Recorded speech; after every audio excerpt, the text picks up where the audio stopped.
Welcome back. It's now time for your midday sports. We bowl things off with cricket as South Africa lead by 73 runs at stumps on day 2 of the second test against the West Indies at Centurion. Aiden Markram 1 and Dean Elgar 3 are the batsmen at the crease as the South Africans ended the day on 4 without loss.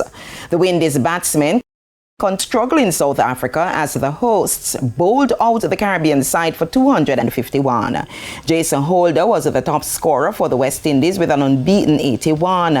Tajanarine Shandapal, who was run out for 1, Captain Craig Brathwaite 17 and Raymond Reefer 15, and the Jamaican Jermaine Blackwood 6 all fell before lunch. Gerald Coetzee was the pick of the Proteas bowlers, claiming 3 for 41, with Kagiso Rabada and Simon Harmer getting 2 wickets apiece.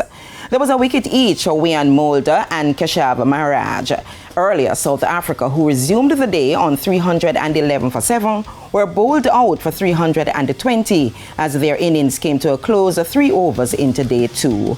Ed Markram ended top scorer with 96, while Tony DeZorzi made 85 all on day 1. South Africa leaded the series 1-0. This Sunday's Jamaica Premier League clash between Portmore United and Mount Pleasant has been postponed after 6 players from both sides were called up for the national senior team's matches against Trinidad and Tobago.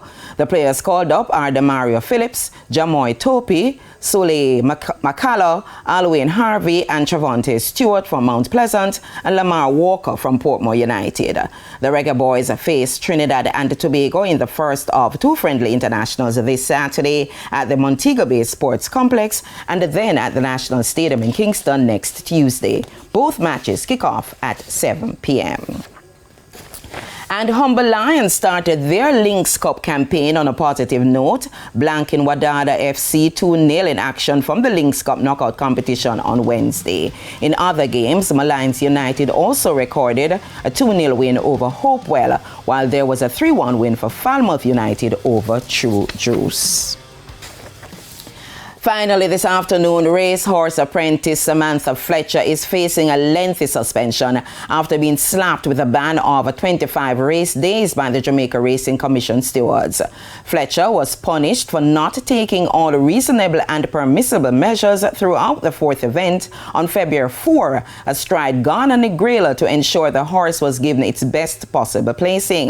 Ghana Negrela, who was sent off at 8-1, finished 7th among the 9 runners who contested the 6-furlong race. Fletcher has lodged an appeal against her suspension, which is due to take effect on March 18. Meanwhile, informed jockey Robert Hardball Halladine has been suspended for 4 race days and fined $20,000 for causing intimidation to Exotic Light while aboard Kismet approaching the 300-meter point of the 9th event on February 26. The infringement resulted in the disqualification of Kismet, who was placed out of the race, having passed the post in first position. Halladine's suspension will take effect on March 11. And that's it for your midday sports report. It's back to you, Janella. I find it so fascinating, the terms in horse racing. I think I need to learn some more about horse racing. Oh yes, absolutely. You need to talk to Spencer Darlington yes. and Denise Walters. They are the experts in the sports department. But I'm learning. Definitely. Thank you so much, Karen. And that's the midday news.